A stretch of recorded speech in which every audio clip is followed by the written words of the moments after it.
ஈத்தோ வந்துடுச்சுல்ல. Hello viewers, நாங்களோட Lakshmi, நீங்கள் பார்த்துருக்கிறது 0 லக்ஷ்மி.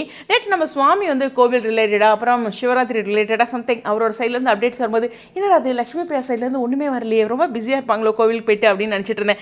இந்த வேலையை தான் பண்ணியிருக்காங்க. பிஸியாக ஒரு ஃபோட்டோ ஷூட் பண்ணியிருக்காங்க. பொதுவாகவே வந்து செலிப்ரிட்டிஸ் கிட்டே சில குவாலிட்டிஸ் இருக்கும். அதில் எனக்கு இன்னும் அவங்ககிட்ட எக்ஸ்ட்ரா குவாலிட்டியாக பார்க்குறது இந்த ஃபோட்டோ ஷூட் கொஞ்சம் ரேராக தான் வச்சுருப்பாங்க.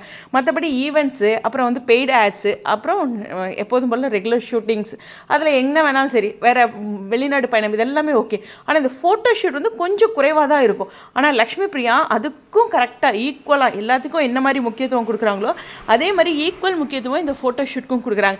அதே மாதிரி அந்த சுச்சுவேஷனுக்கு தகுந்த மாதிரி, லைக் சிவராத்திரிக்கு தகுந்த மாதிரி ஒரு ஃபோட்டோ ஷூட் அந்த மாதிரியும் எடுக்கிறாங்க. இது வந்து அவங்கக்கிட்ட இருக்க அந்த கலை ஆர்வத்தையும், எப்போவுமே இந்த துருன்னு இருப்பாங்களே அந்த மாதிரி ஏதாச்சும் ஒன்று செஞ்சுட்டே இருக்கணும் அப்படின்னு இருக்கும் இல்லையா, ஏதாச்சும் இல்லை யூஸ்ஃபுல்லாக தான் பண்ணுறாங்க. அந்த மாதிரி ஒரு விஷயம் அவங்கக்கிட்ட எனக்கு ரொம்ப பிடிச்சது. தன்னை பிஸியாக வச்சுக்கிறாங்க, ஆல்ரெடி அவங்க பிஸியாகவும் இருக்கிறாங்க. இது ரெண்டுமே ரொம்ப முக்கியமாக வியர்க்க வேண்டிய ஒரு விஷயம். வியக்க. ஓகே, இந்த இடத்துல வந்து லக்ஷ்மி பிரியாவோட இந்த லுக்கில் அந்த ஃபஸ்ட் பிக்கோட லுக் வந்து பார்த்திங்கன்னா அவங்க எந்த அளவுக்கு அந்த ஃபிட்னஸ் அப்படிங்கிறது இருக்குது. ஏன்னா நார்மலாக நம்ம அந்த பொசிஷனில் நிற்க முடியாது. அப்புறம் இந்த டிவைன் லுக், இதுக்கு தகுந்த மாதிரியான ஒரு மேக்கப், அதனுடைய அந்த ஃபேஸில் நீங்கள் பார்க்கும்போது அது க்ளோஸ்அப்பில் கட்டும்போதே தெரியும்.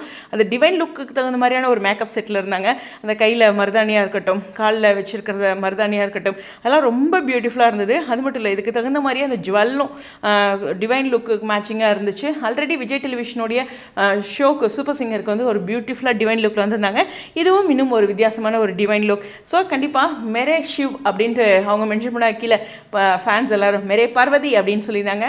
அந்த வீடியோ, அதாவது ஆடியோ இருக்குல்ல, அதில் ஏதோ ஒரு சாங்கு பேசுகிற மாதிரிலாம் இருக்குது. நமக்கு தான் ஹிந்தி தெரியாதே, போங்கப்பா அப்படிங்கிற மாதிரி இருக்குது. சீக்கிரம் இந்த பிரணவ் கற்றுக்கிறதுக்குள்ளே ஹிந்தியை கற்றுக்கணும்னு நினைக்கிறேன். இது மாதிரி நம்ம ரொம்ப வீக்காக இருக்கிறோம். சரி, உங்களுடைய கருத்துக்கள் ஸ்டேடியம்.